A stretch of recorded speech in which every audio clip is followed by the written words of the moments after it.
Good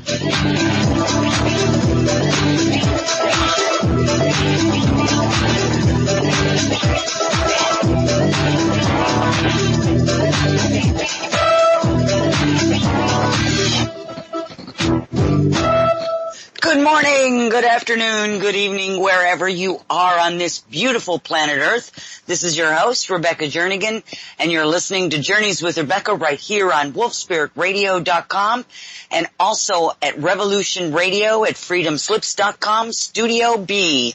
Please remember that both stations, Wolf Spirit Radio and Freedom Slips, are totally listener supported, so donations are always greatly appreciated.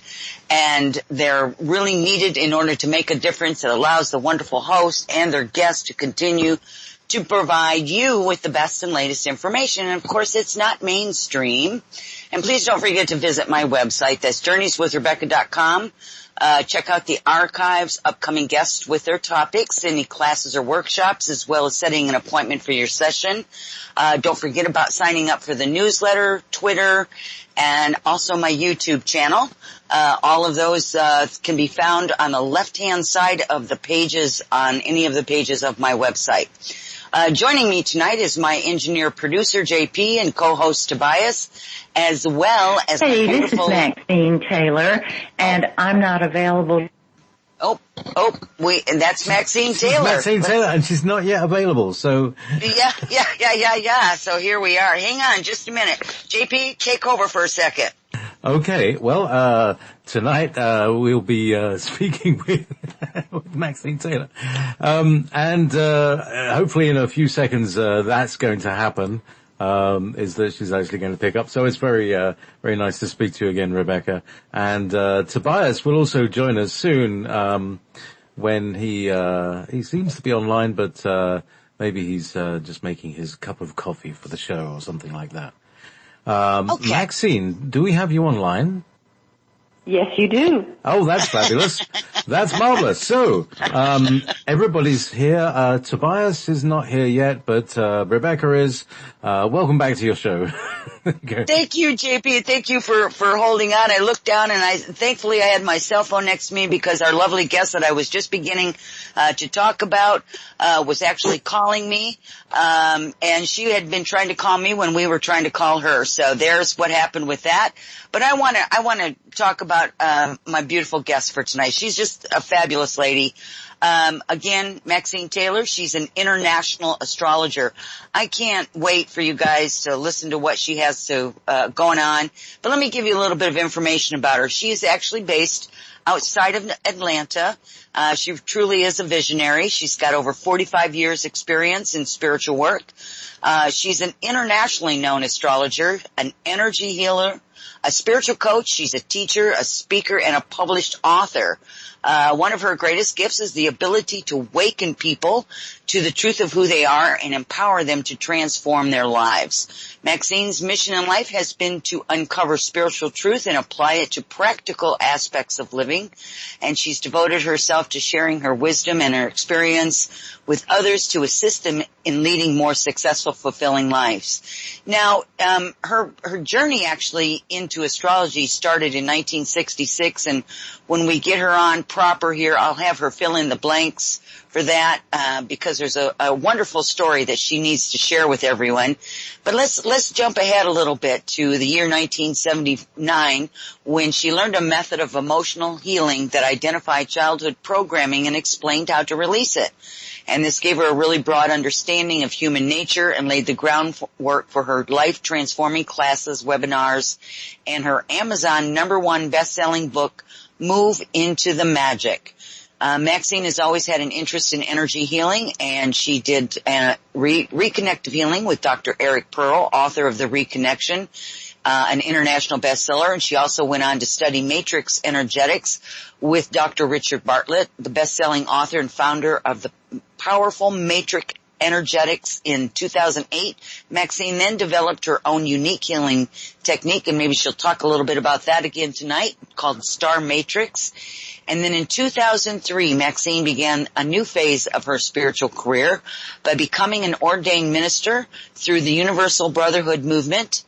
Her trans-denominational ministry allows Maxine to conduct sacred ceremonies for people of all beliefs and lifestyles. Now, for today, over the years, Maxine has evolved spiritually as well as professionally. Today, she uses all of her training and experience to assist her clients to move beyond their perceived limitations, rewrite the story of their lives, and express their greatest selves. Besides her private astrological practice, she presents astrology and personal transformation workshops designed to instantly move her students forward. Now, before I get her on, I want to share with everyone that if you have, and I know you will. I know all of you will have some questions. You'll need to put them all in caps. But please wait on the questions until a little bit later. But I had the wonderful opportunity, Maxine interviewed me for a segment of one of her broadcasts that she does weekly, and I got to know her briefly in that period of time. She is an absolutely fantastic lady, so please welcome Maxine Taylor to the show. Hi, Maxine. Hey, Rebecca. Gosh, I hope I live up to that intro, honey. You are fabulous. You've done your homework. Wow. Well, honey, I had nowhere to, I don't know. I didn't even tell everybody everything about you. You have had such a beautiful, full life with all these wonderful things that you have done and the training, and you have actually made a huge impact on some laws and things, which I didn't get into because I really thought this would be a really great segue into the beginning, is to have the audience learn a little bit about you and how you came to be this astrologer and what you have done literally in the astrology movement to move it out of the fortune-telling thing into something that was viable and recognized statewide and in some cases nationwide, especially when you went on to with your professional career in regards to that. So I know I'm talking cryptically because I don't want to take away anything from you so that you can share that with the audience. So right now, I'm going to go ahead and shut up and let you talk about all those wonderful things.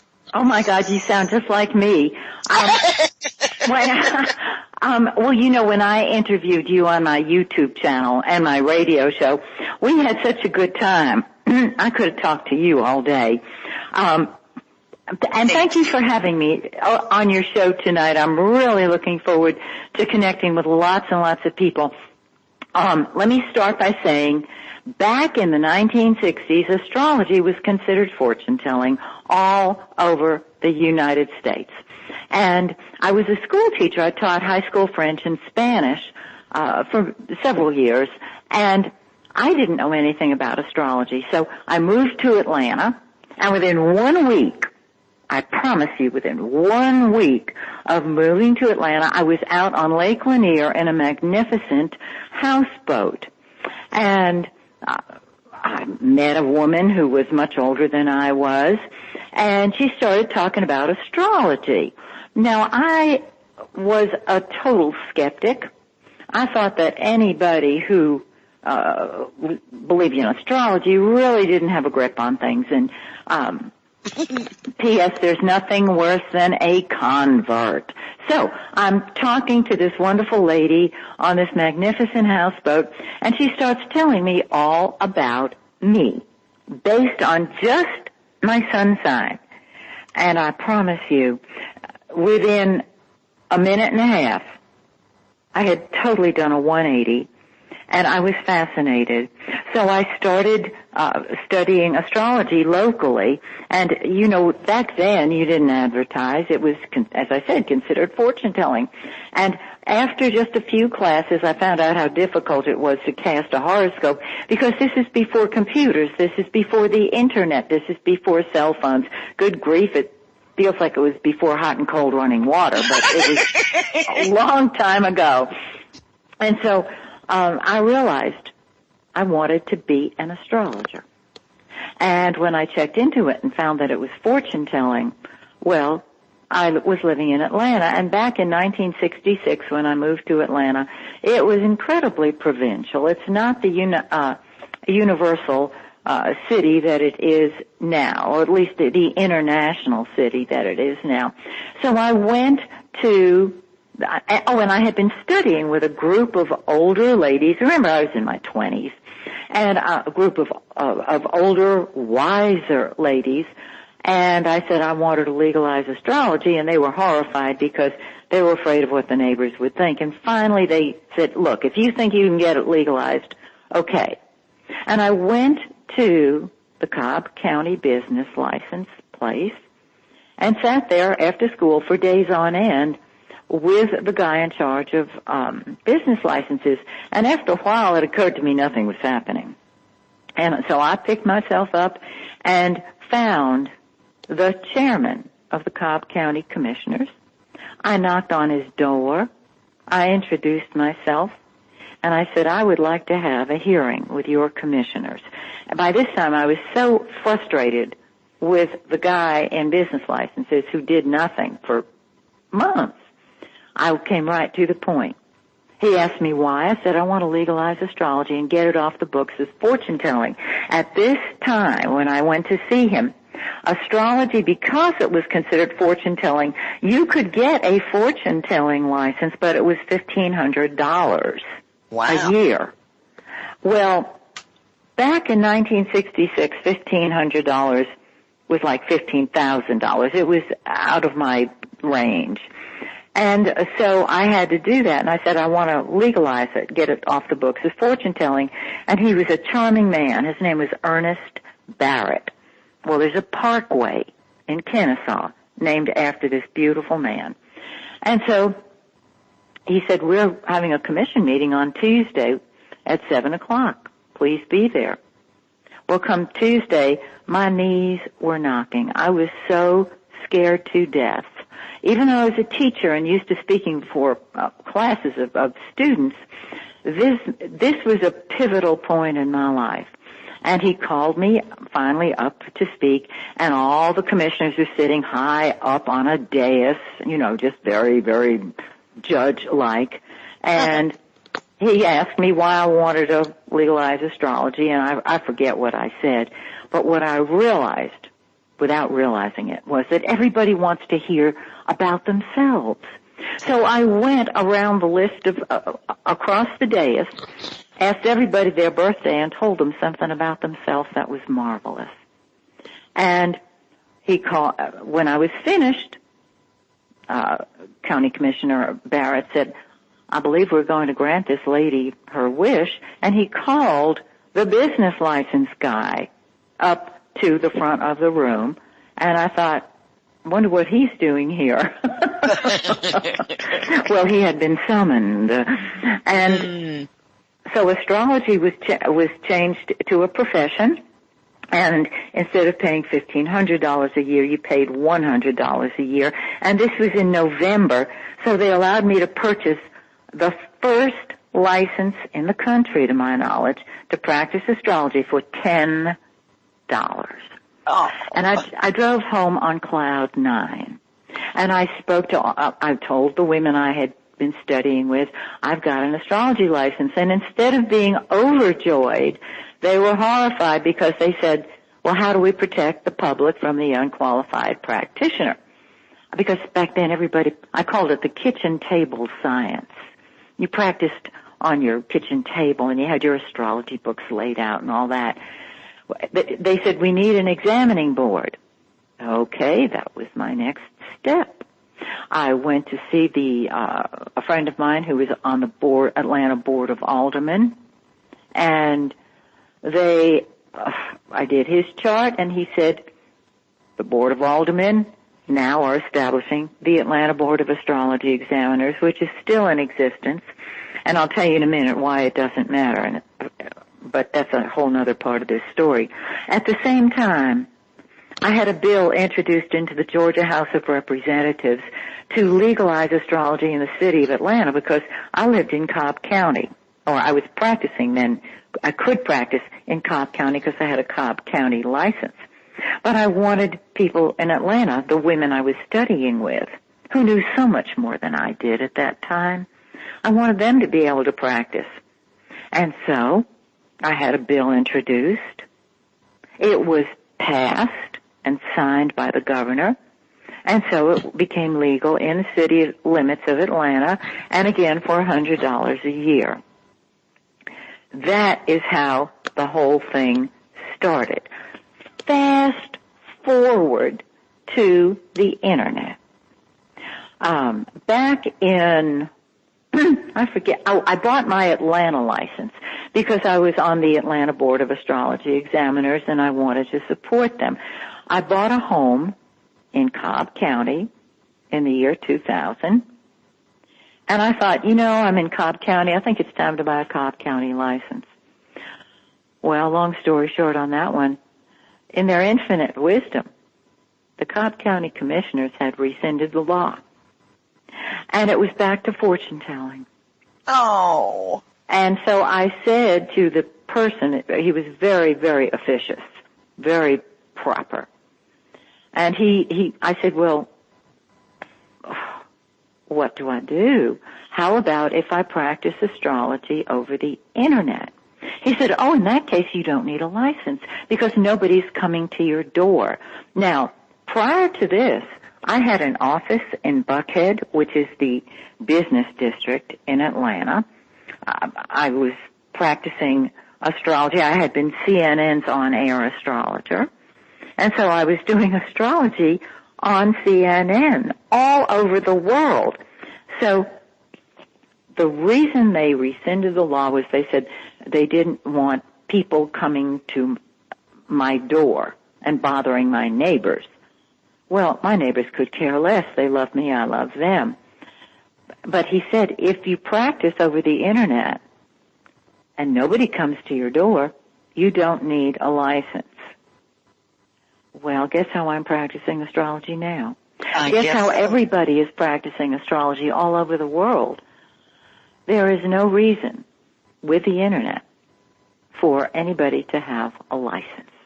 And this is why the public has to beware, so to speak, be alert. Make sure the practitioner feels good to you. Make sure they know what they're doing, etc. That is the history of my pioneering attempts in Atlanta. Well, you accomplished a great deal, and by having this broadcast and by telling your story to me and to others, it does put into awareness on some of the more archaic laws that we still have on the books.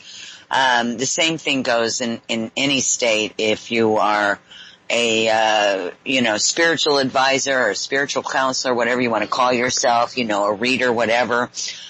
In most states and in most cities within those states and counties, it's considered fortune telling. I mean, that's what it's considered, and it's a very sad thing to see because there's so many wonderfully talented, skilled individuals.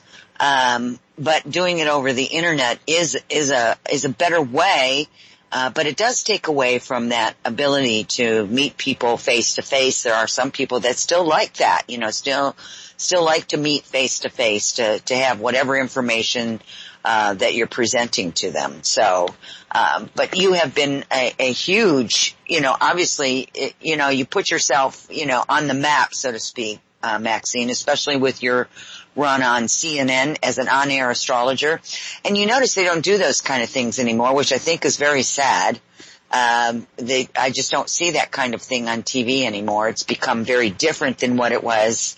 It used to be, TV was not just, for the news, but it was also informative on other levels. They kind of balanced out news stories that were what we would consider negative with some other positive, different kind of, places and points in their broadcasts that were enlightening and they were fun and they were informative, and that's what you did. And so, for that, I'm going to say thank you from on behalf of everyone. You're welcome. Well, I want to give you hope because I was just interviewed the other day by CBS News locally on the eclipse that we're having on Monday, and it's on my YouTube channel, which is Maxine Taylor Astrologer. It's on my website, MaxineTaylor.com, and I've posted it on Facebook and Twitter and all of that because people are interested. I'm also from time to time, CNN will call and ask me, to please be their guest. The last time this happened, I think, was in 2011, when the question of the two zodiacs came up, and periodically that surfaces, and people were afraid that all the Leos were afraid they were Cancerians, and all the Cancerians were afraid they were really Geminis, and so they had me get on the air, and I put a stop to that real quick. But good for you. And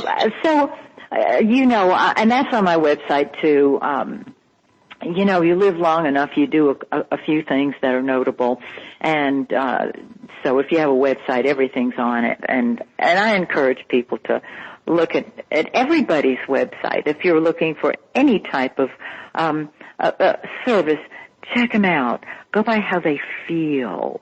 I remember when you and I first talked, I couldn't stop talking to you, and that's the feel that you get from somebody, about somebody. There's a click, and that's why I encourage people to interview their astrologer. I get so many calls and emails from people who say, so-and-so referred me to you, when can I get an appointment? And I'm thinking, well, I'm very honored, but you need to ask me questions, find out if I'm really the one you love.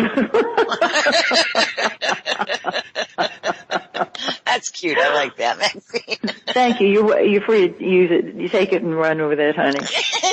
Yeah, I might just do that.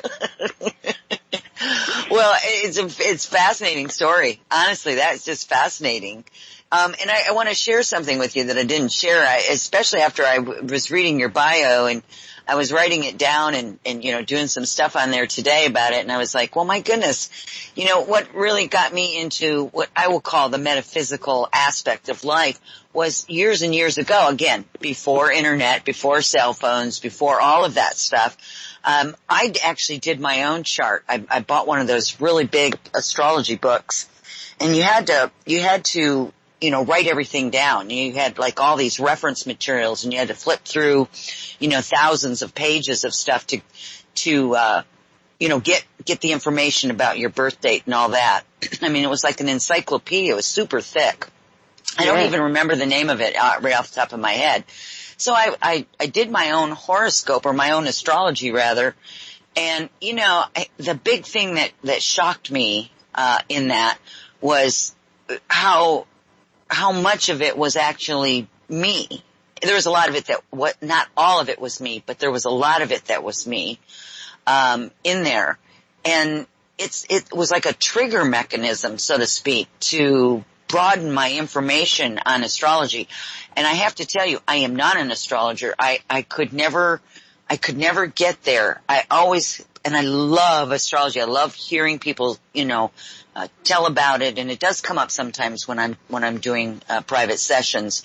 But I'm not an astrologer. I don't talk in astrological terms or any of that. I just get these pieces of information. So I have to tell you, it was a trigger mechanism. And then the other thing that I wanted to share with you, I also took Dr. Eric Pearl's classes, and also took Dr. Bartlett's Matrix Energetic classes, and I'm like, I did not know we had so much in common. I was just kind of blown away by all of that, Maxine, truly. I'm really not surprised. I know how well read you are. I know how wonderful you are at your gifts and talents. So that doesn't surprise me one teeny bit, that we follow the same path. It was just amazing. I was like, oh my gosh, that's just a wonderful thing to share that kind of, experiences, and know that somebody else, has done the same thing. You're going, wow, that's just too cool. Yes. I'm thrilled to have you here tonight. Oh, thank you. Well, and of course, you and I were both hosts on the Carrie Cassidy Project Camelot TV network. Yes.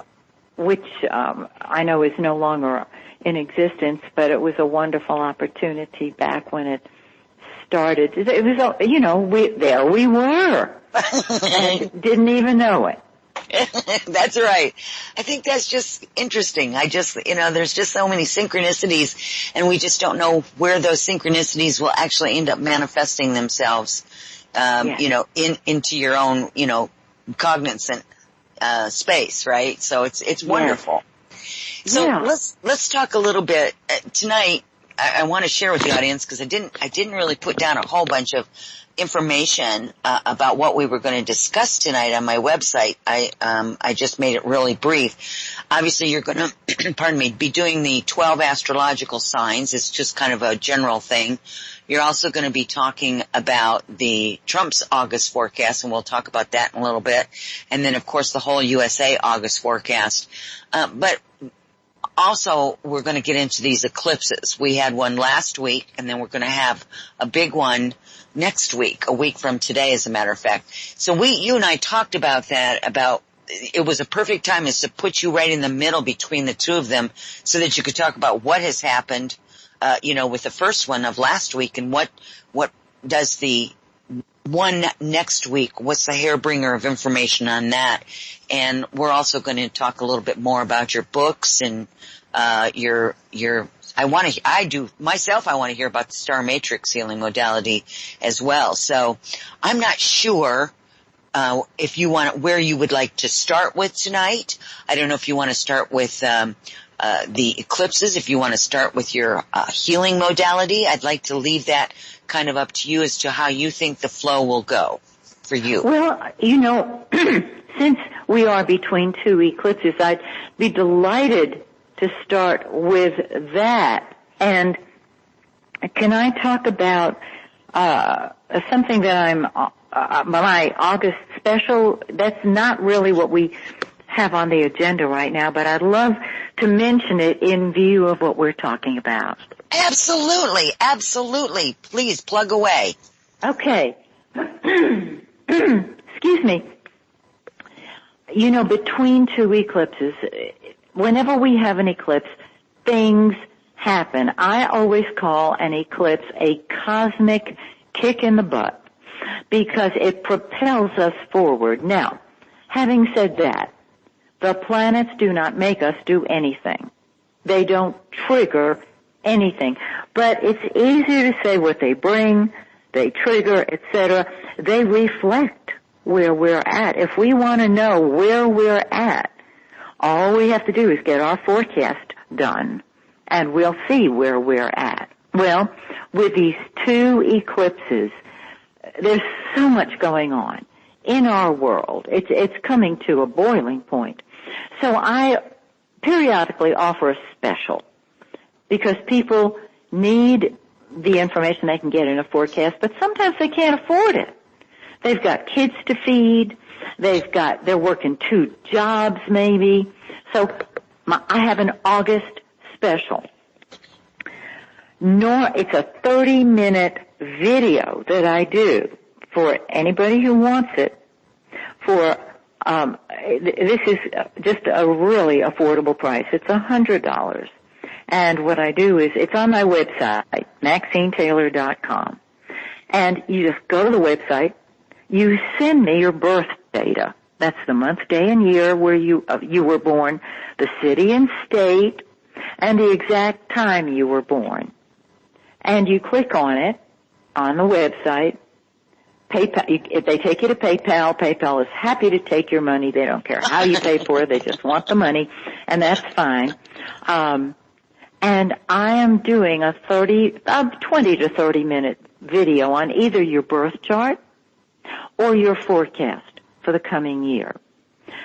At this time, with so much getting ready to happen in our lives over which we seemingly have no control, this is the deal of deals because everybody wants to know when to zig and when to zag. With that in mind, I'd love to talk about what each sign, what each eclipse has quote unquote triggered.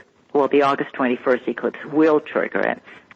The August 7th eclipse has quote unquote triggered it, so that everybody out there is prepared. And these eclipses can be awesome. So I'm going to start with Aries, and I'm going to talk about the eclipse that we've already had. And then we'll do next Monday's eclipse, because you can only think about one thing at a time. So at least I can only think. I'm talking about myself. So Aries, the August 7th eclipse, which was in 15 degrees Aquarius, those of you who are astrology students already know this, it triggered friends and group activities. And so if you've been having a problem with friends, maybe there's been a separation or an argument, this eclipse brought you back together, or can bring you back together. It's a time to meet new friends and get reacquainted with old friends. Taurus, this is the time for you to move up into the top slot. Your career is triggered. So if you're offered a position, yes, grab it. Absolutely. Now I gotta jump in here. I have to, typical Gemini, I've gotta go, perpendicular now.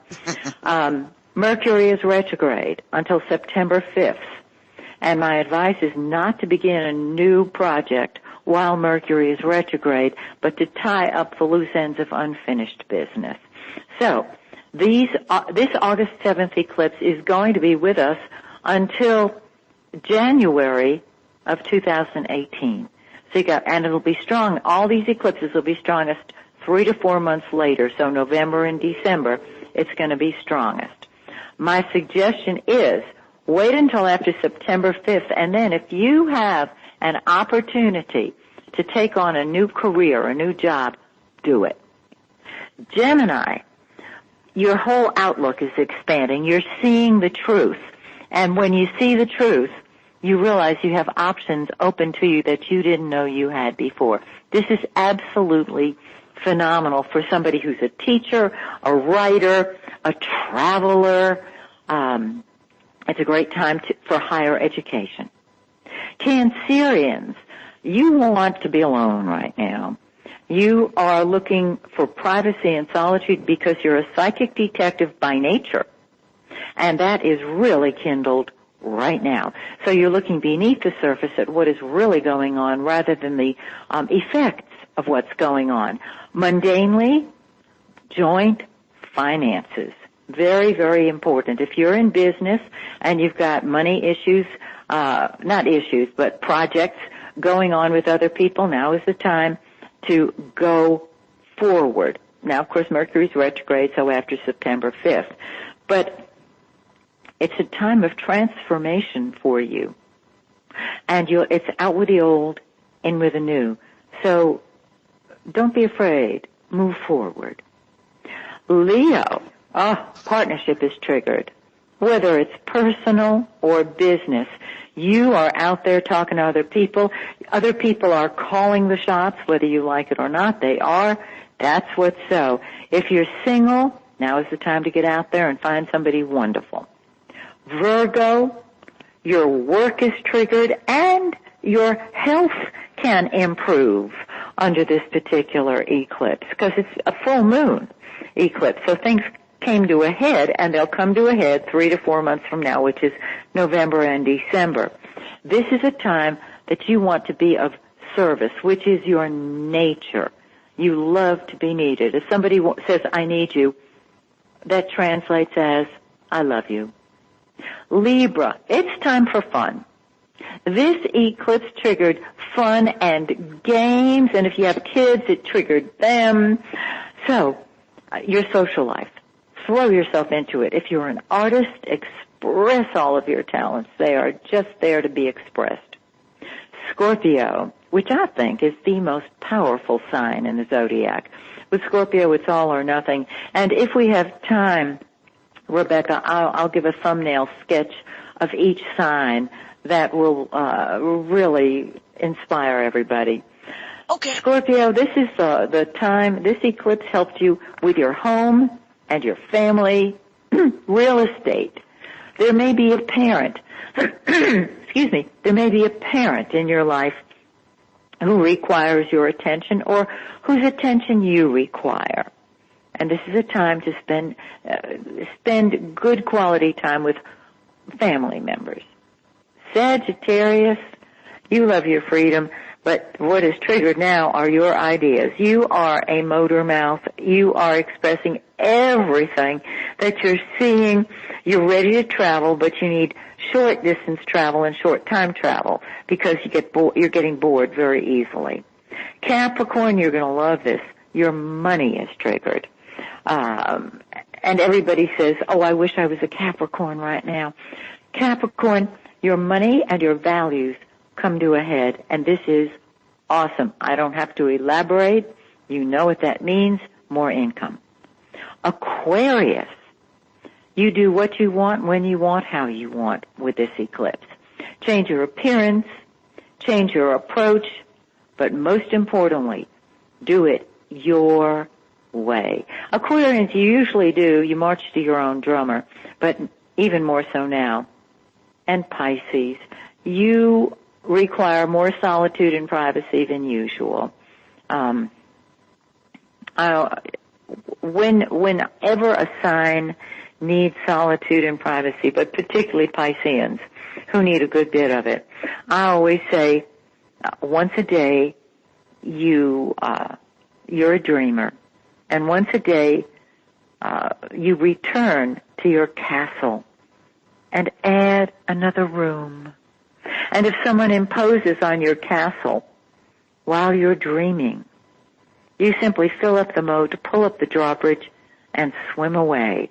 And so Pisces, this is the time to dream a little dream. You will want to dedicate yourself to some cause in which you believe. Choose wisely, because you tend to martyr yourself. You are so giving, and then all that does is hurts and disappoints. Choose carefully, and you will be rewarded. So that's the first eclipse, Rebecca, that we've already had. Now, the moon is waning, and so we're preparing for a new moon, which will be on August 21st, a week from today. The new moon is a time of new beginnings. 2 days or so before the new moon, we're in what's called the dark of the moon, and there's no energy going on. People are tired. They don't have the vim and vigor that they do on the full moon. But on the 21st, when we have that wonderful eclipse, that's when things start moving forward. So let me tell everybody what's going on in their solar chart. I don't have your birth chart, but I'll do a solar chart, which is very accurate. The new moon, the solar eclipse, is in 29 degrees of Leo. That's the last degree of Leo. So it's a finishing up of out with the old, in with the new. Aries, it is time for you to have fun. Time for you to enjoy yourself. And if you have kids, throw them into the mix. Taurus, it's a good time to start new projects dealing with home and family and real estate. Good time for a family reunion, for example. Gemini, it is time for you to write that book that you've been sitting on. Share your ideas, communicate with people. It is now time for you to just express yourself. Cancerians, it's time to start creating more income, and this particular eclipse will help you, quote unquote. Leo, and in this case I have to say great, grand, glorious Leo, because that is how Leo is. The party doesn't begin until they arrive. This is your turn to do what you want, when you want, how you want, because you can. And Leos out there are saying, well, I always do that. Yes, you do. And now it's even more so. You see your own power, and it's magnificent. Virgo, you want to pull back and retreat. You're not looking for the limelight. You just want to work behind the scenes. Libra, your friends are so important to you. And if you're involved with any kind of group or groups, this is just great. Join new ones, because this is a time of beginnings. Make new friends. Scorpio, move up to the top. No lateral moves for you. Now is the time to be the leader. Now is the time to express your authority. Sagittarius, spread your wings and soar. You cannot be pinned down. And now it's time to take a stand for your principles, or more importantly, get clear on what they are, and then express them. Capricorn, don't be giving your money away to other people. You're going to want to. There's a part of you that is now dealing with other people financially. It is a wonderful time to rework any type of joint financial commitments you've made. Also, it's a time of transformation for you. Aquarius, your relationships, very, very important. Start new ones. If you are in business, everything about business is a relationship. Everything in the world is about a relationship. If you're married, your spouse will want more time, more attention. Give it to them. And Pisces, it's time to get down to business. No more dreaming. Get down to business. Do what works. Put it into action. You love to be needed, and this is your opportunity. So those are the two eclipses, Rebecca. Very, very interesting. We will feel these till the end of January when the next eclipse comes along, January 2018, on the 31st, and their strongest November and December. So get ready. Help is on the way. Well, everything seems to be very, very highly charged anymore. At least that's how I feel about it. We did have a couple of questions that came in early on, even before you started these. Would you like me to hold off on those for just a bit, or would you like me to take those questions now and then we move into something else before we go to the top of the hour break? Absolutely. Let's ask them now while these people are still with us. Okay. Just kidding. A little levity. You're cute. Now, this one, recently, this person said, I recently saw an article. Hold on just a moment. I recently saw an article about the August 21st eclipse and Regulus star in conjunction with eclipse. It's supposed to impact leadership, i.e. Trump. Do you think the eclipse could trigger downfalls or exposure of more corruption? Now, that one is one I don't know if you want to answer now or if you'd rather answer that a little bit later when you get into that particular forecast.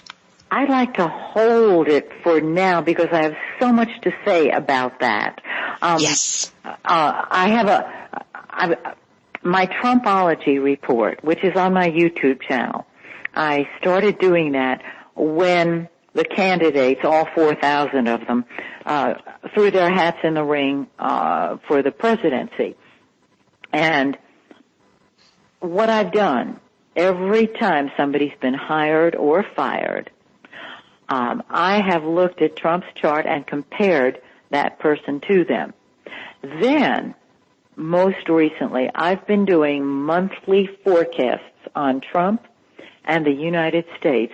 And one of the videos I did is entitled, Will Trump Be Impeached? The reason I used the word impeached was because that's the word that had been bantered about.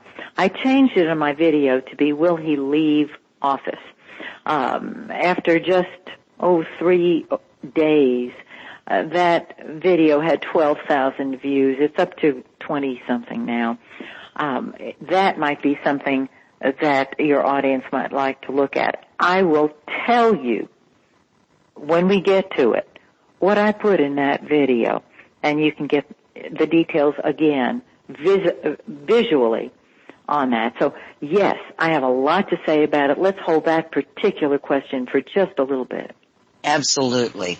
And this next one is, can Maxine describe any implications of a planetary alignment concerning Mars, Mercury, Venus, and Jupiter being born from the constellation Virgo on September 23rd?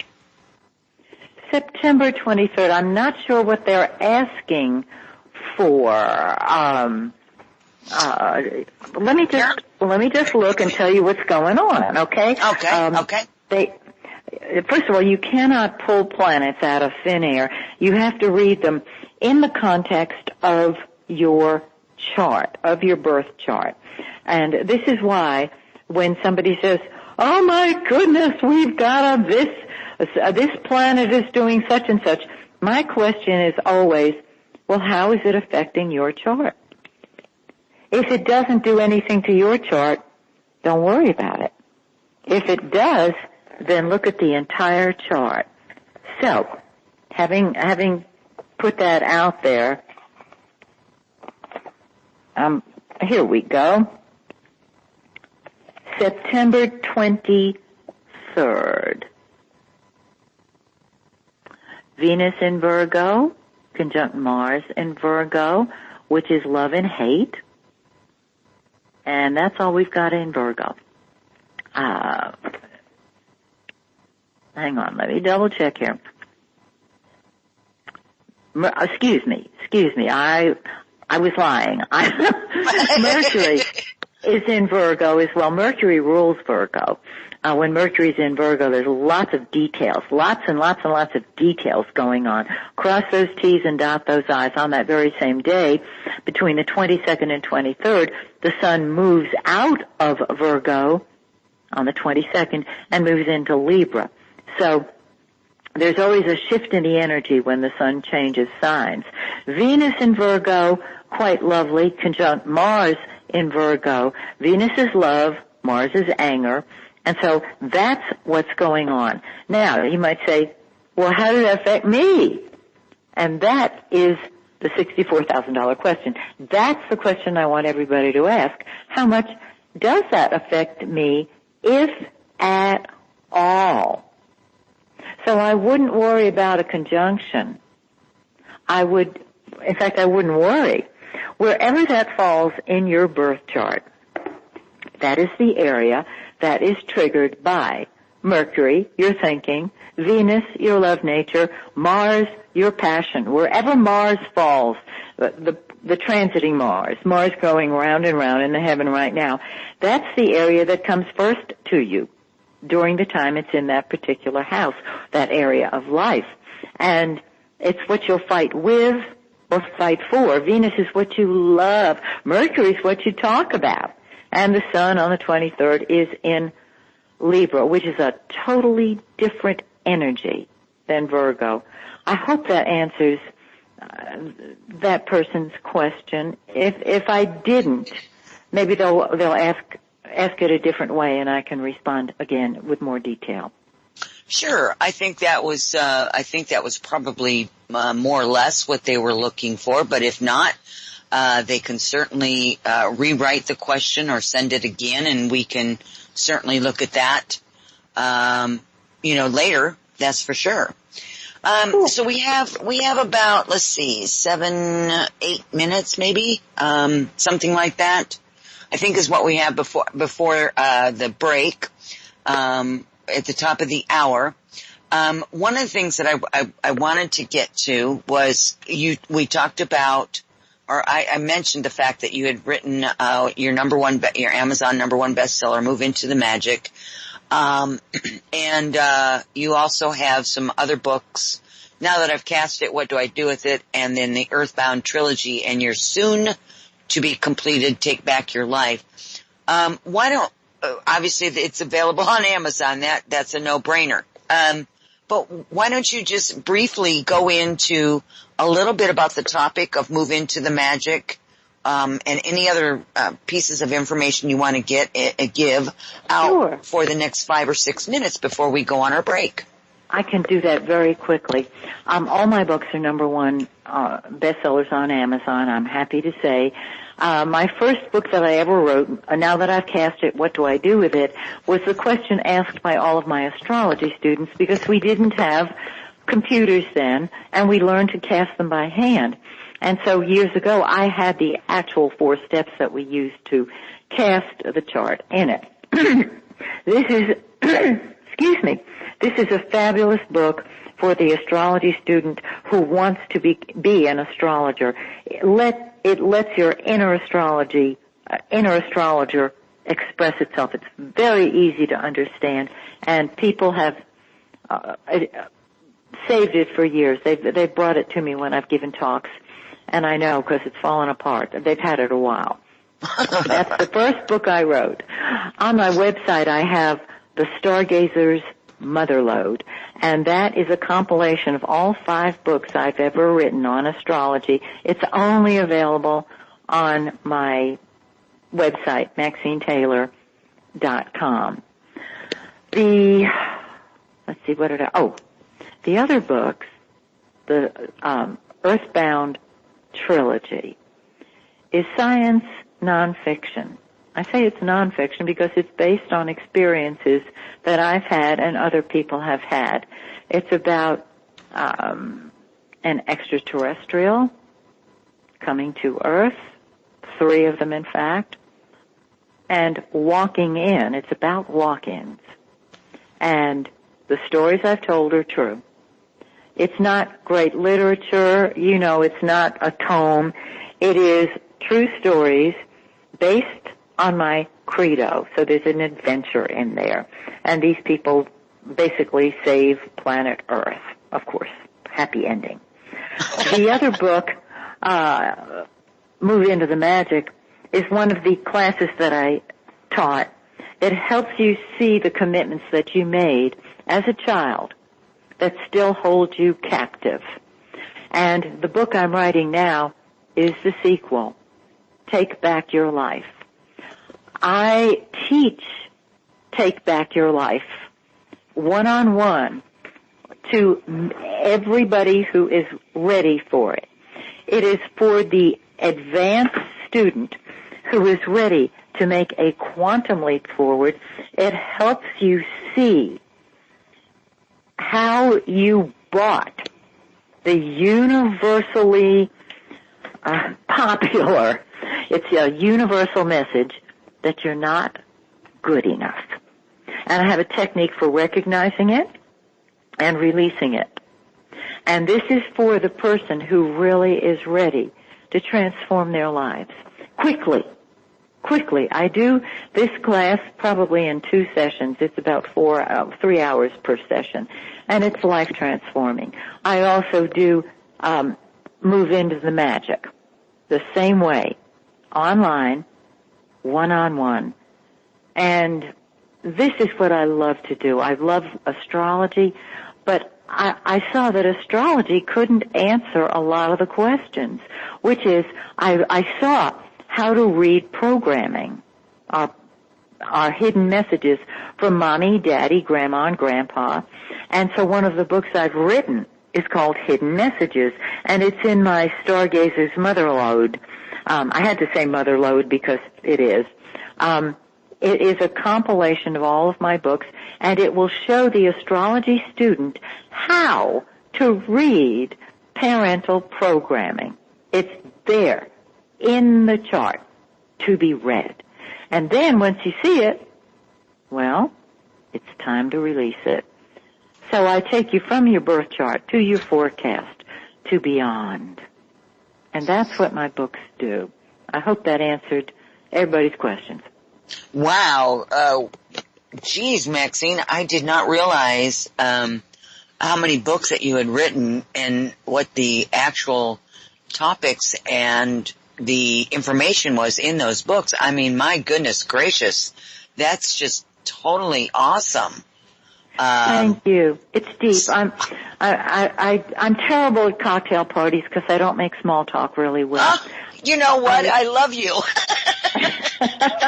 Well, of course, we are the same. And at a party, people are drinking, they're eating, they want to chit chat. I don't want to chit chat. I want to find out what your issue is, and if I can help you, I want to help you. Yeah, that's exactly right. And that's the way I am. And I have to stop myself, Maxine. On occasion, I got to go, okay, now you got to get out of that space because other people don't necessarily appreciate it. Oh, honey, you are so right. Haven't you found that it's lonely when you're ahead of your time. Yeah. It is. It really can be. And, you know, there was a long time, Maxine, where I didn't even admit that because I felt like I was being, arrogant, not humble. And I've come to realize that's really not the truth of it at all. And, I have always been ahead of whatever is coming, and it is what it is. Yes. And what I've seen too, and I'll bet you have also, it doesn't matter who the person is or how long they've lived. Some people just aren't on the same track. That's all there is to it. And that's cool. When I walk into a group, I always kind of feel the energy and see, I mean, even unconsciously, if there's anybody there who's interested in what I'm interested in. Absolutely.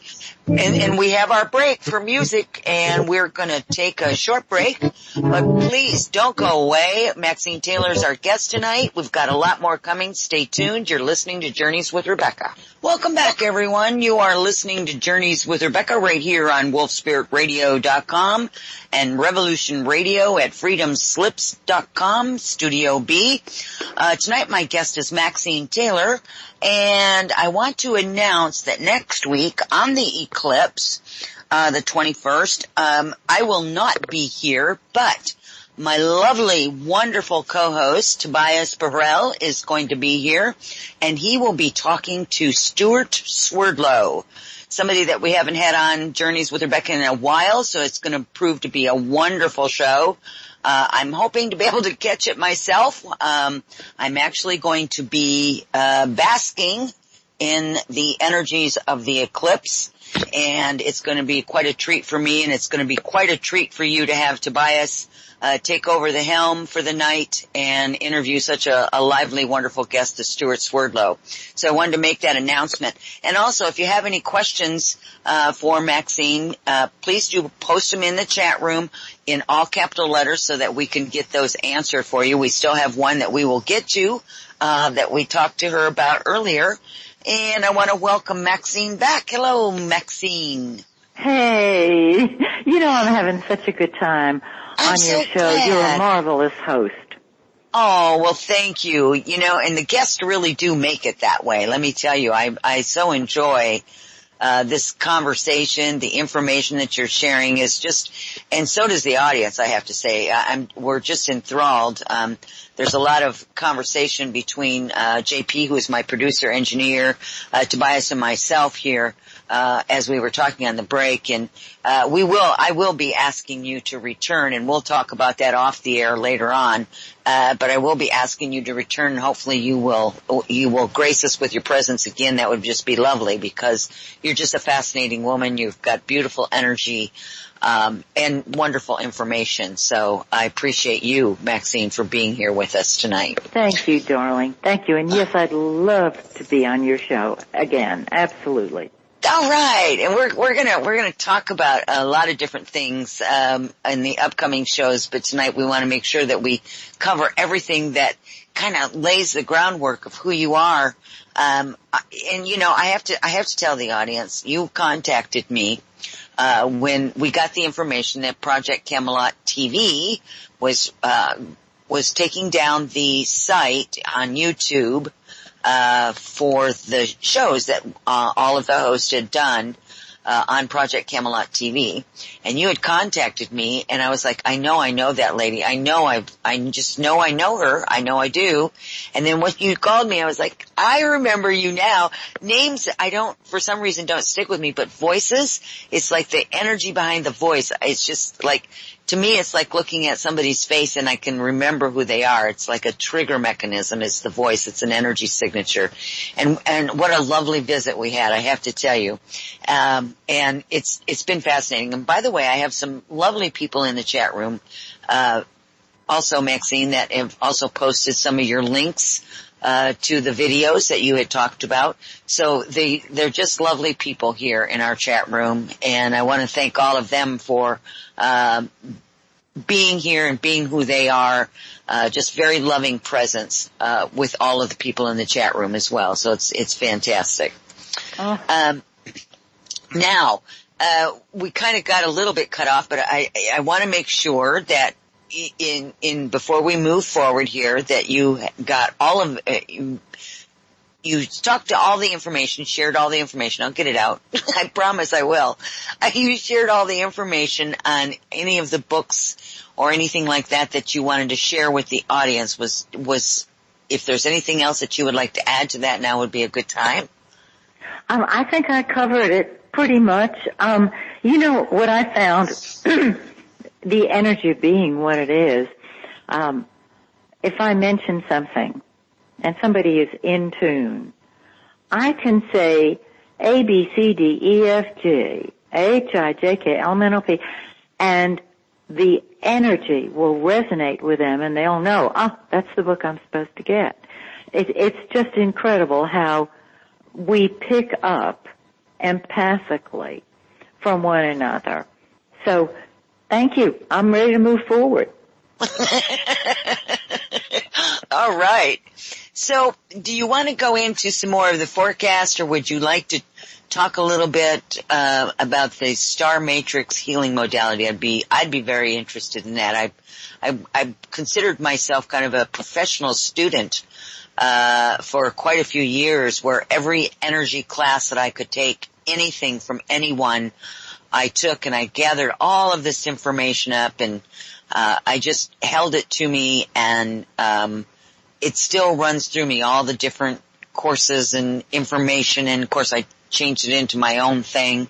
And so I would actually love for you maybe to start with this star matrix healing modality. I'm very interested in that. Well, I'll do it then. That's one of my favorite things to talk about. Excuse me. Star matrix came about after a matrix energetics weekend, when Richard was still doing the big weekends. Right. And I've told him many times, because I interview him as often as I can on my YouTube channel, what a change matrix energetics made in my life. It was his daughter who was, Justice, who was up on the stage, and she was walking with somebody and in a circle. And as she was doing that, and she was reading them and I don't remember what she was doing, I thought, I can do that. And when I would come off of those weekends, I would always be in a coma. I could barely speak. I was elsewhere for days. And I thought, let me just see what happens. Well, I had a girlfriend come over, and I was talking to her, and I thought, I'm going to do what Justice did. But first I saw, as I was working with her, I said, I'm seeing like a cat, but it's not a cat, making its bread on your leg. And she said, a ferret. I said, oh yeah, a ferret. And this ferret goes up your leg and is very much adores you, and it's a light ferret. And I didn't know what I was saying. I'm going to abbreviate the story. Apparently, she raised ferrets, and her blonde ferret passed away, and she was heartbroken. And her vet called her and said, I've got a blonde ferret here. 2 years later, I've got a blonde ferret here. Would you like that blonde ferret? And that is when I knew that I needed never to censor myself. So I walked her around the circle. And I stopped at a certain point. I still didn't know what I was doing. And she said she didn't know what her career was supposed to be. And she studied Abraham Hicks. And she had had huge successes in her own life because of it. And when I stopped, I found out later I stopped in the third house. I lay down a zodiac and didn't know it. I said, well, I know what you're supposed to do. You're supposed to teach Abraham Hicks your own way. And I thought she loved it, and everything I told her was accurate, and I thought, I wonder if I can do that for myself. So I walked over to a point in my living room and leaned against a frame. I have a wall of glass and huge big windows, and I leaned my back against it, I did not know at the time that that was the midheaven of the zodiac. And I started walking in a semicircle, and I stopped at that very same place that I stopped with her. And all of a sudden it hit me. I'm in the third house of communication and teaching, and that was when I realized I needed to teach what I knew. From then on, I recognized that what I do in Star Matrix, and I don't know anybody else who does this, doesn't mean they don't, means I don't know them. I start from the midheaven, and I circle the zodiac, and I'm led to the houses that need healing, or by giving information to the person and in training with them, the healing takes place. Well, over the years, I don't have to start at the midheaven. When I enter the zodiac, when I step foot in it, I'm given all kinds of information. Sometimes I'm not allowed to step foot in it, and that's significant. Sometimes I'm led to walk out the door at the 8th house and keep on going. That's significant. Sometimes I've been led to the 12th house of the spirit plane, and I deal with people, dead relatives, for lack of a better expression. That's what they are. People on the other side who are very important in the life of the person I'm working with. Or there may be entities that I clear, and you better believe I'll clear them fast. Fast. I know how to do it. We all do. We all have our methods of doing it. And so I use the zodiac as a crystal ball, kind of.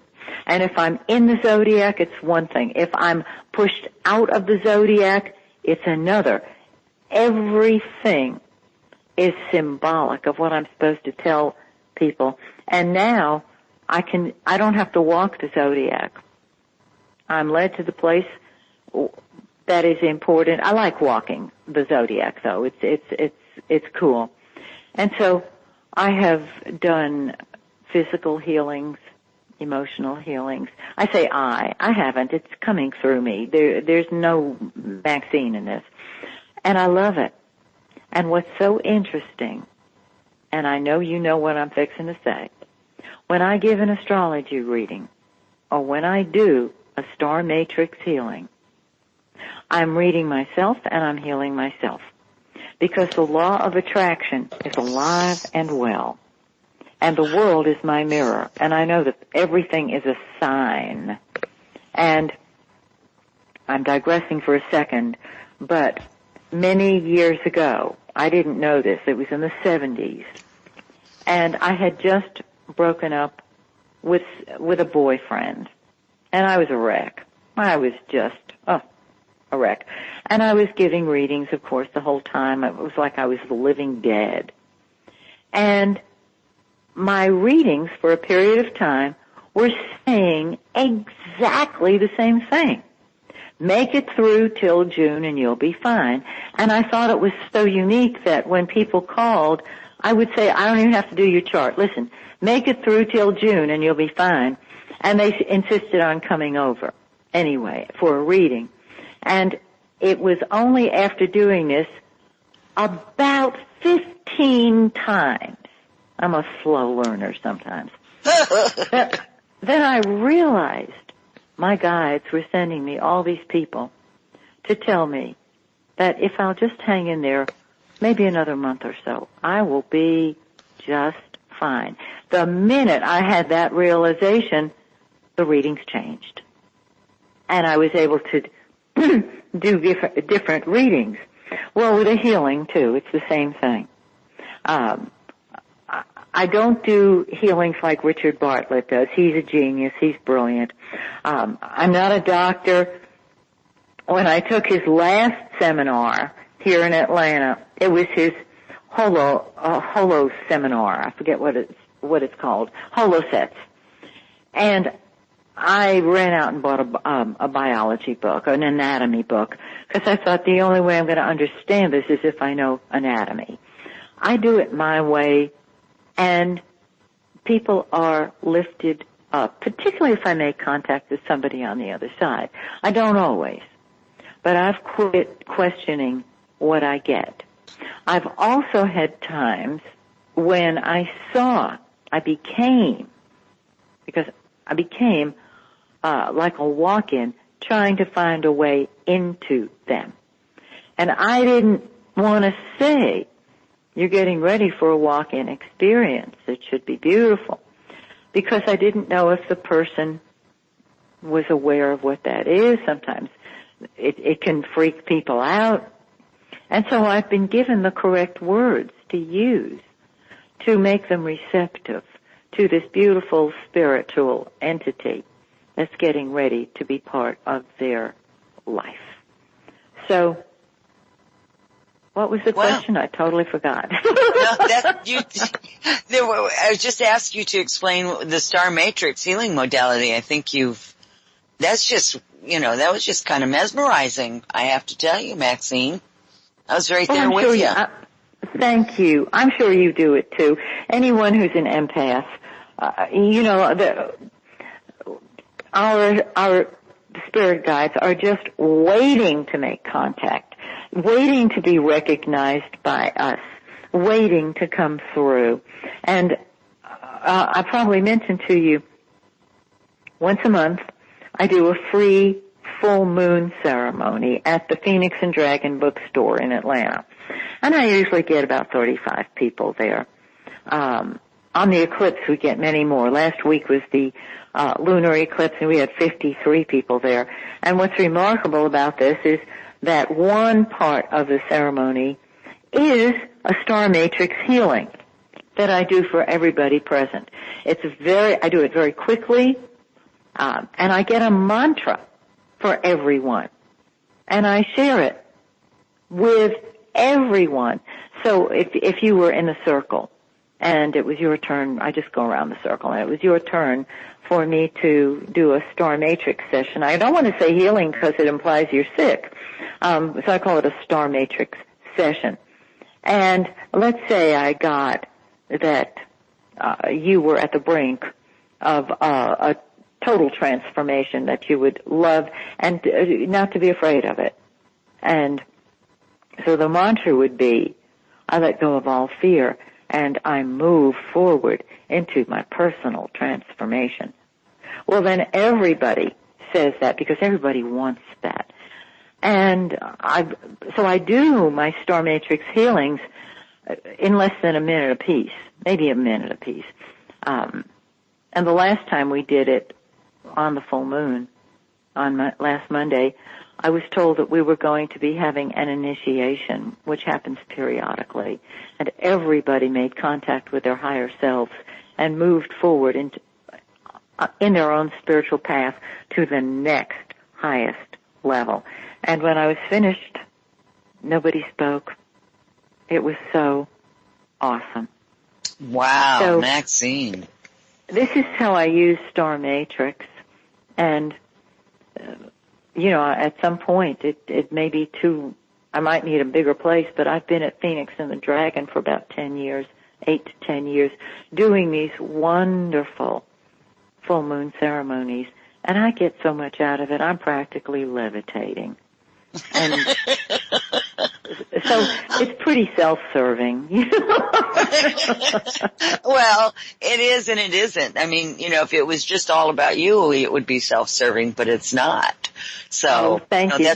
That's how we share, and then that's what happens. It is truly magical. Wow. Well, thank you for that. And I think the next time we have you on, I'll have a little bit more information, and I'm going to ask you some additional questions on that, because that was just, you just took us all through a very unique journey there, and that was beautiful. Thank you for that. Thank you for asking. Wow, that was just awesome. Okay, so let's move back into the more astrological aspect of this show for tonight, which is the Trump's August forecast, and also then the USA's August forecast, and then we'll go back to some of the questions that we've had. Oh yes, I want to make sure that we cover those questions from the chat room. I'm really, I love doing that. Okay, so we'll start with Trump. And as I said, this is on my YouTube channel, Maxine Taylor Astrologer, under the Trumpology report.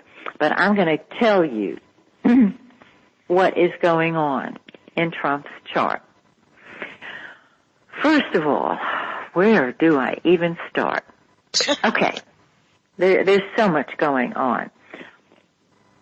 I'm going to start with the eclipses, and then I'm going to give you backup aspects, because there's so much that is yet to happen.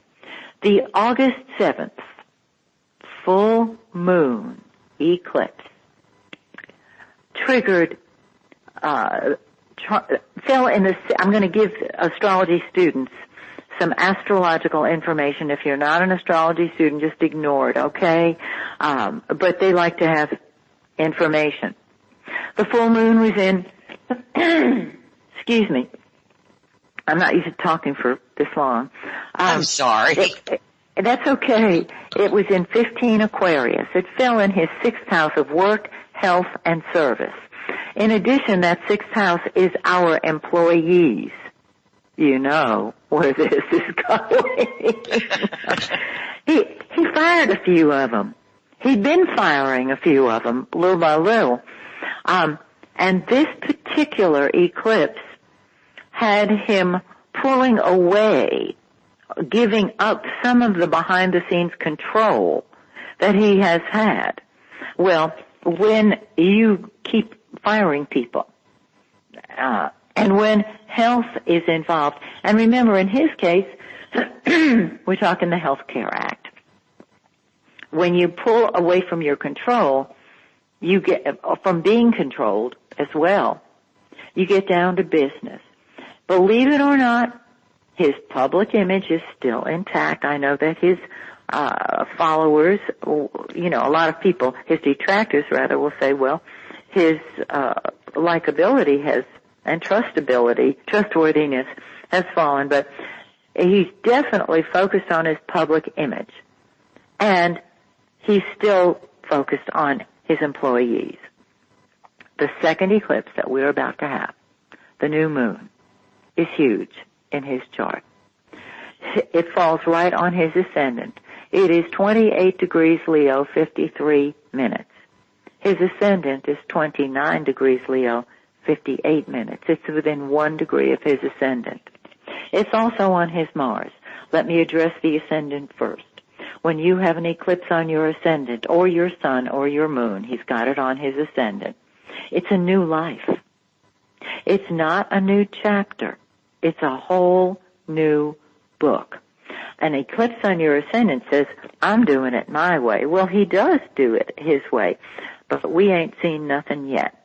This is really major. It also sits on his Mars. Mars is the planet of anger, of passion, of war, of gunfire. It's what we throw ourselves into. It's what comes first to us. His Mars is 26 Leo. His ascendant is 29 Leo.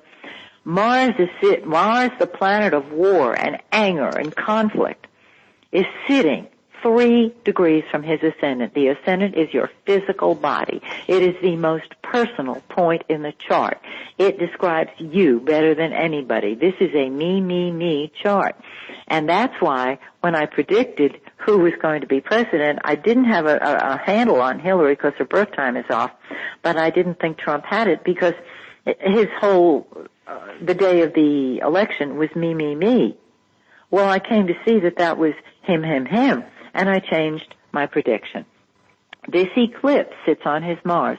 He's ready for a fight. If we haven't seen this with North Korea, if we haven't seen this with his infighting among his cabinet members, don't worry. We ain't seen nothing yet.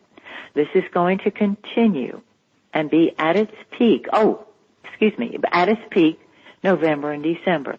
He's fighting with authority figures. This eclipse squares his midheaven. He's fighting with authority figures, whoever they may happen to be. I would think it would be the chairman of the committees who are investigating him, that because he is president and that is the top position.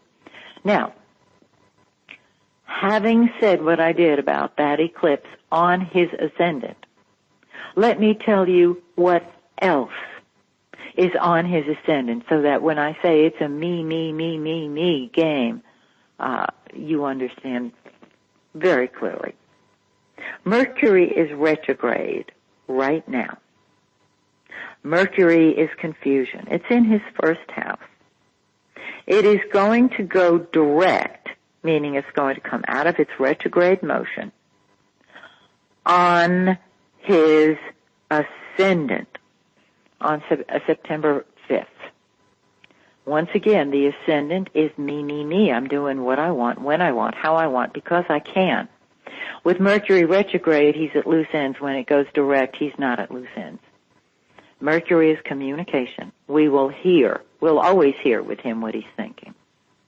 In addition, the day before Mercury goes direct, actually when it's stationary, September 4th, Mars, the planet of war, of fighting, is right smack dab on his ascendant.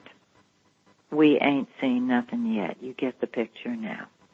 He is fighting with himself, interestingly enough, as an authority figure.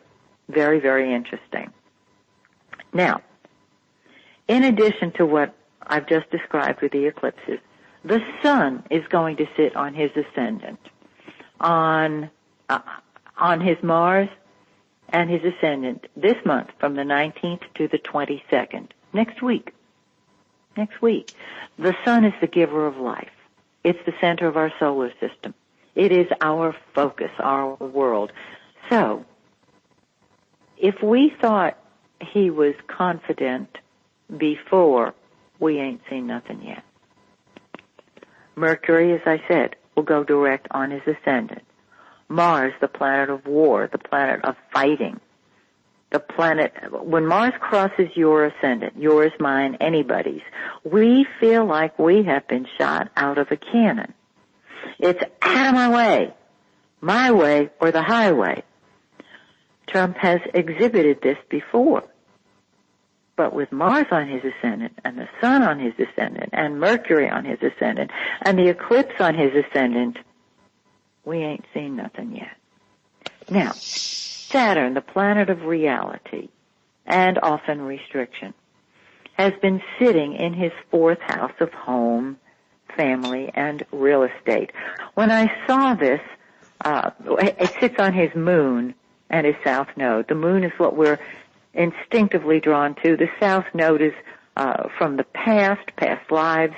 This is very, very karmic. Saturn is restriction very often, or reality. It is in opposition. It opposes his sun and his north node in his 10th house, meaning his leadership is opposed. The fourth house deals with home and family, and we know that there was a meeting with a Moscow attorney that his son-in-law attended, and his son-in-law did attend, but Trump Jr. attended. This has all been going on. It is still going on in the fourth house.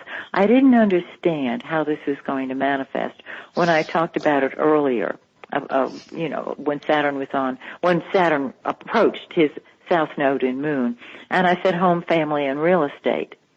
Wow. Home, family, and real estate, big time. And August, he makes money. This is the time that he makes money. I don't know how, but he does. He's having a Jupiter return. This is what we are experiencing, and it will get more so as we move into September. Keep in mind that the eclipses from August will be strongest November and December. And so this is the time, since an eclipse on your ascendant is a new life, this is when I said, well, if he was going to leave office, he could do it in August or November, December. I didn't say impeachment because I don't know that that's how it will be.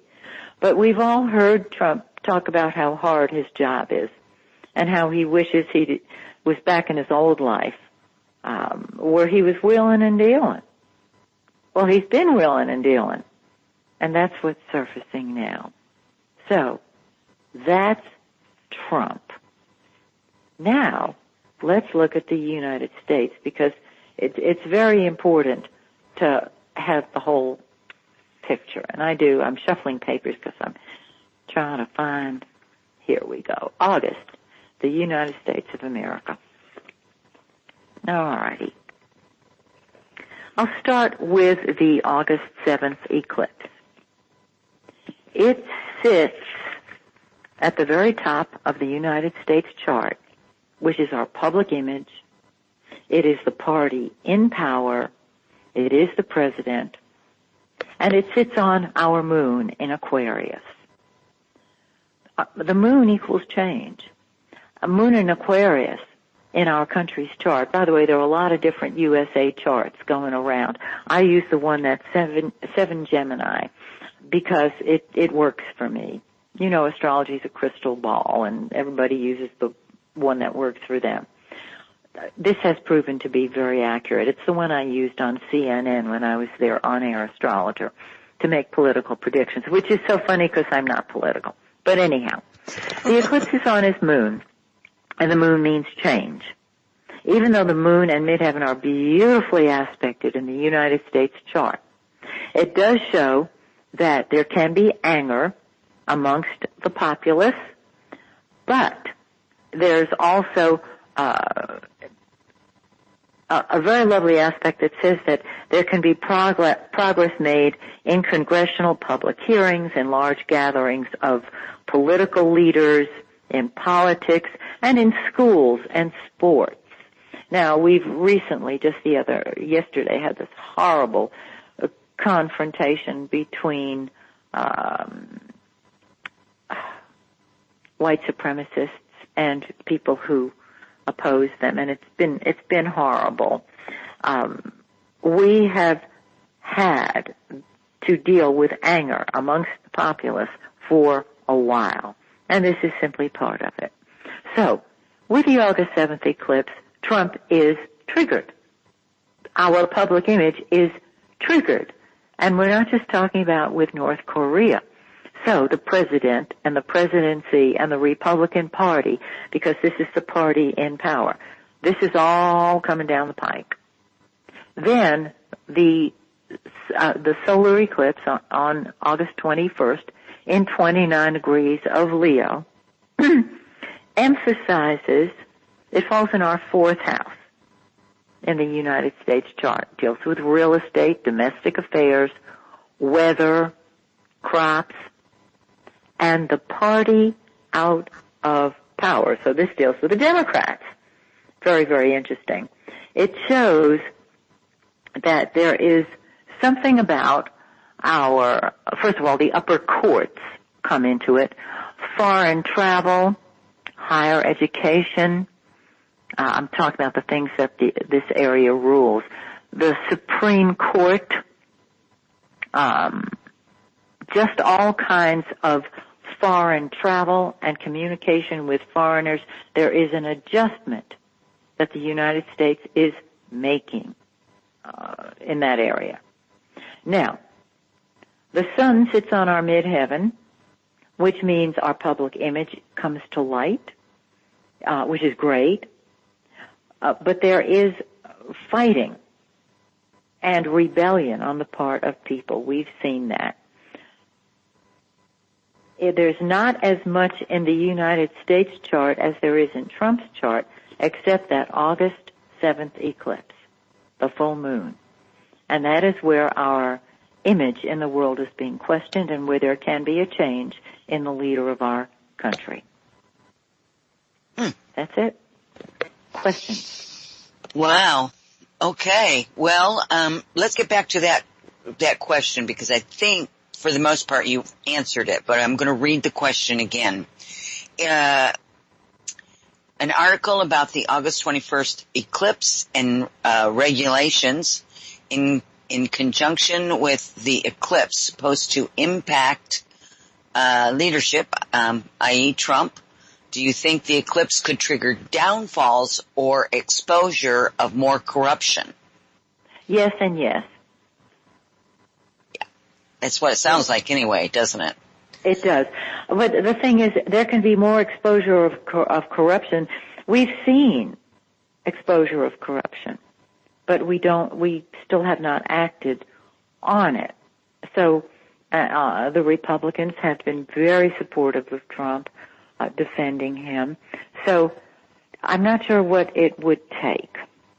But, yes, there is going to be more, especially with these committees, especially since Mueller is still heading up that investigative committee. So we have to wait and see what happens. And remember that all these eclipses are strongest November and December. You know, that's really interesting, because it's, I've heard a lot about this, that there's a possibility that he could be leaving office, and, again, whether it's impeachment or he just chooses to step down or whatever the case may be. The thing is, I wonder how much chaos, because that would certainly create a major chaos in this country, because the vice president would have to take over. Right. I think that would be the idea there. And, I think so too. And then I don't know what would happen. I can't remember what happened when they did that with Nixon, because he was impeached. But of course he was close to the end of his term anyway. Yes, he was. And Trump is not. So I'm wondering if you have looked beyond that, if he did step down or was impeached, however it was, if he left office, what that kind of pretends for, the beginning of 2018, or have you even went that far? Oh my goodness, I'm so glad you asked that. Do you know I cannot look beyond 2017? I spoke to somebody else, perhaps it was you, who had conferred with different psychics. No, I know who it was a girlfriend of mine. She said that none of the people that she interviewed, none of the people in this psychic group were getting anything past 2018. And I felt I don't even want to look past into 2018 because of everything going on right now. The only thing I can deal with is what's in front of me. It's because everything going on in our country now is coming to a head. It's coming to a boiling point. And it takes its toll, as you know, on those of us who follow and read what's going on. This can be a very difficult time for everybody. There's too much pressure. There's too much stress. There is the division of friends and families about this presidency. It's not there's fighting.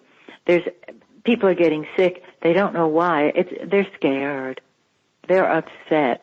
So in answer to your question, I hadn't even looked past 2017. But I will, if you like, toward the end of the year. Okay, and tell you about what all's happening. We have an eclipse on January 31st and 2018, and another on February 15th. 2018, and I have not looked ahead. I can only take a little bit of it. You know what I mean? Yeah, I do. and bless your heart. And I totally get that. Even in some of my sessions, people will ask me specific questions. What does it look like, next year or whatever?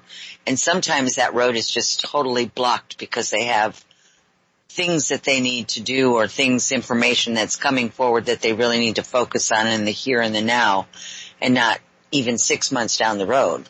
So right. Yeah, I understand, and not with everybody, but it does happen. That's for sure. That's for sure. Yes. Absolutely. Let's see. Did we have another one? Okay, let's see. One of the things that was asked, and I'm not sure if if I'm going to be reading this correctly, was actually from my co-host, Tobias. He said he would be interested in hearing your take on the concern that regulations may allow lawmakers to repeat the suppression of the gifted knowingly or out of ignorance. I don't understand the question. Tobias, would you like to come on and ask that question so it's clear? Sure. Hello. Do it in words of one syllable. Can you hear me okay? Yes. Okay. Hi, Maxine. It's a pleasure to talk with you. Thank you. Yeah, you were talking earlier about the incredible experiences and persevering that you went through trying to have laws changed so that people that wanted to legitimately practice astrology were not, ridiculed and not put in jail or fined and things like that. I was just looking at the whole thing sort of from another angle, and that is it's always something that concerns me when the power is put into hands of people that don't necessarily understand the legitimacy of it. So I was actually just wondering if you would comment on any concern you may have had with lawmakers simply suppressing it or taking advantage of things through regulation to make sure that legitimate people can't actually practice these types of things. Can't practice. I'm still not understanding your verbiage. Which types of things are you talking about? Astrology or governance? Astrology. Astrology, honey, there's no way they can. It's no longer. I might not have been clear at the beginning of the show. Let me break it down here, and I'm glad you're asking that question, because if you didn't get it, then other people didn't get it too. So thank you. There is no way that, I can't say that there's no way.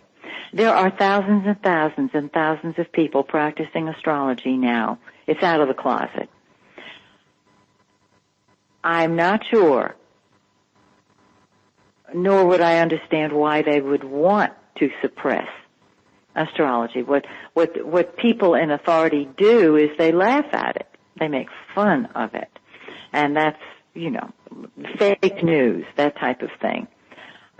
So you're asking me to turn to the dark side and see if I think that those of us who practice astrology might be prevented legally from doing that. Am I getting it now?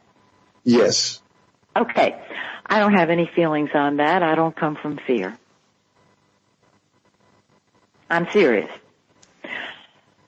I am responsible for being the creator of my life. That is complete responsibility. If it's in my life, I want it. If it's not in my life, I don't. If I were to be part of the planet at a time when, once again, the spiritual arts, the esoteric arts, the metaphysical arts were squelched, then I would ask myself, why did I create this? And I'm dead serious. I take full responsibility for everything that happens in my life. And I'm going to give you an example. In 2013, a tornado came through Atlanta. It stopped and paid a visit at my house. I have lots of big, huge trees that were felled by the tornado. They fell on my roof. I was in the house at the time. I didn't know what was happening. The front of my house, my front yard looked like a war zone. Now, pause that. For a couple of months prior to the tornado, I'd been thinking, I need to move. I need a new house. And I looked and looked and looked. I just kind of went around different neighborhoods, and I realized I love where I live. I love my neighbors. I really want to stay where I am. I just need a new house. So I made a list of all the repairs that needed to be done. And I thought, I can't afford these now. But I kept the list there. Shortly thereafter, here comes the tornado. Takes down the roof. There's water everywhere. And when I opened my front door finally, when I could get out there to what looked like a war zone, the first thought that hit me was, I'm getting my new house. Now I'm coming from total responsibility. When you don't come from responsibility, you blame other people. I didn't have to blame anybody.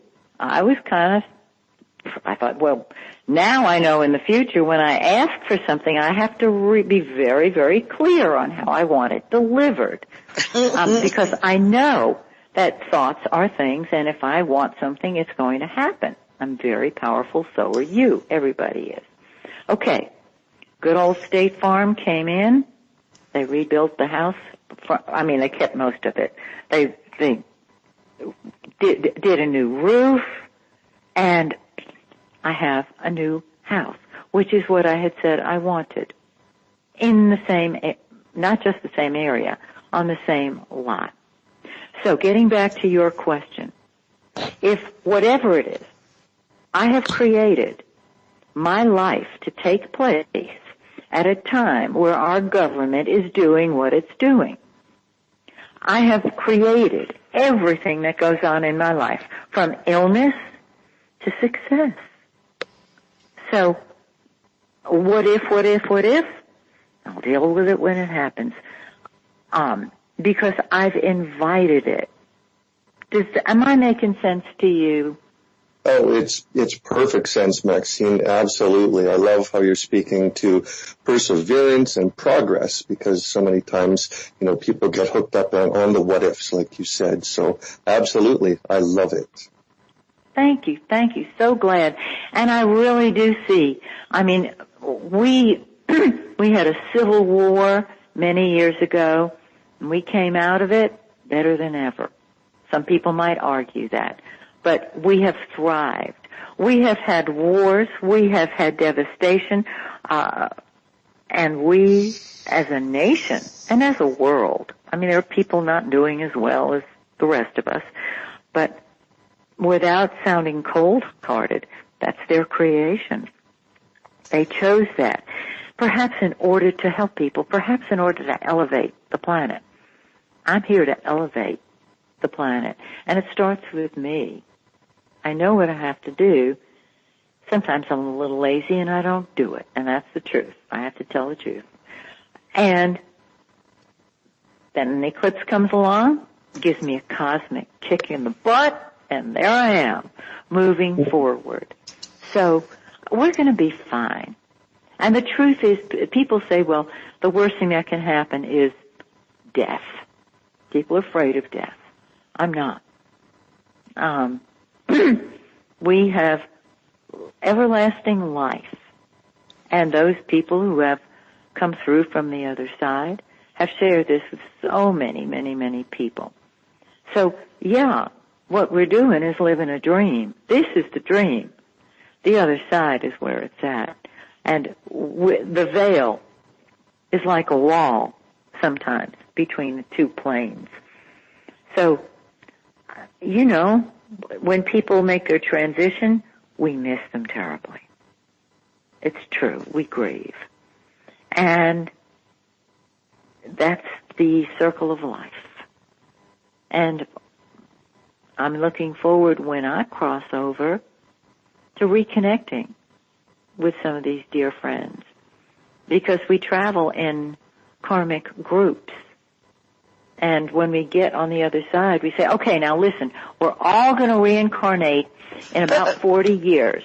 And this is the role you're going to play, and this is the role I'm going to play. And read your script. Here it is. This time you're king.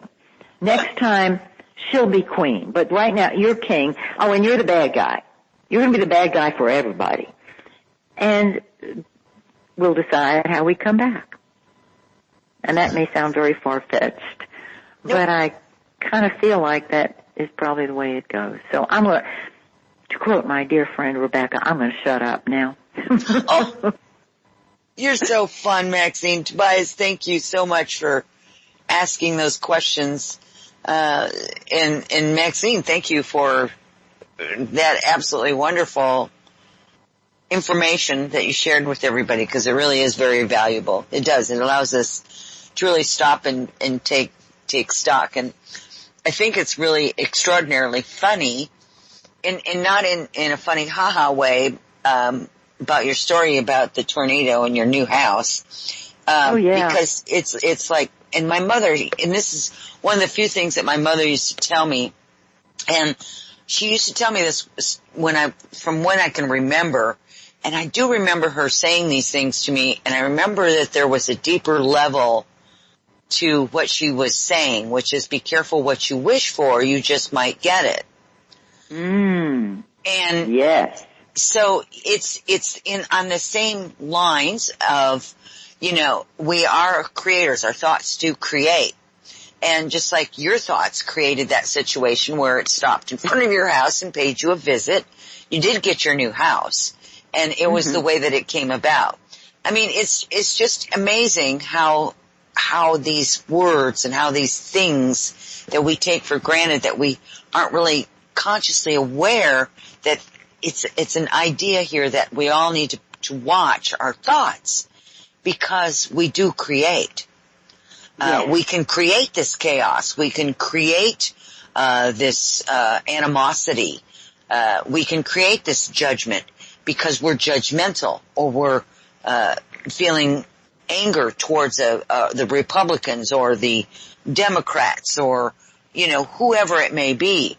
So we feed the fuel we become the fuel that feeds the fire, and we're just adding to that. So it's like we really have to keep ourselves in check. We have to really stop and think about, how do I really want my world to look? And I do sit and ask myself those questions. I don't always ask them all the time. I need to ask them more often, because the world that I create for myself is much nicer than the one I'm viewing at the moment, right, from an outsider's view. When you look at, the United States and the world, it's different, but it's also a very positive thought. It's a very positive thing, and it doesn't interfere with people's free will. So it doesn't. Yes. Yeah. Well, as you were speaking, I was thinking about how powerful we are, and that there are many, many people that I've run into who don't watch the news, for example. For many years I didn't watch the news because it was too negative, and I wanted to create a different kind of world. Well, we can if we, we all have our issues: health, money, relatives, etc. But even in spite of that, if I've seen this, I've experienced this, when I'm in a really good place, I'm healthy, I'm happy, and only wonderful things happen to me. If I'm having what I call a bad hair day, I stay away from people. I do, because then I look and see, okay, now what's really going on with me? Who am I upset with? Usually it's myself, because when it gets right down to it, if I'm the creator of my life, it's me. And what do I need to learn from this? Why do I want it in my life? What's it given me? And once I see it, it's done. And I get to the bottom of things very quickly. This is what I do with my Take Back Your Life clients. Get to the bottom of it. Don't blame yourself. Just see why you've created it, and then laugh at it. Yeah, you have to do that. You really do. You need to laugh at it. Because it does change also the energy of how you're not holding on to it in a negative space. It's really very, very powerful. Yes. We're getting really, really close here I know the music's going to come in here in just a few moments and interrupt our beautiful time together. And I have to say, I want to thank you so, so much, for sharing all this information. And I want you back on, as soon as we can get you on, we'll talk about that, because I'm just enthralled with the information that you're sharing with the audience, and we'll talk about that in the future. But in the meantime, if you will please give out your website, your YouTube information, your books, anything that you would like to share with people, that would be wonderful before we wrap this thing up tonight. Oh, thank you. I'd love to. My website is MaxineTaylor.com. My August special is right there on the front page. Click on it. It'll take you to PayPal, and I will personally do your personal forecast for you. My YouTube channel is Maxine Taylor Astrologer. I interview the movers and shakers on our planet, those involved with healing and spiritual work. And of course, Rebecca has been my guest. And Rebecca, I want you to come back and be my guest again. And I will do, Maxine. Thank you again so much for being here. And Tobias, JP, all of you beautiful people. Until we meet again, where will your life's journey lead you? Many blessings, everyone, and good night. Good night. Good night.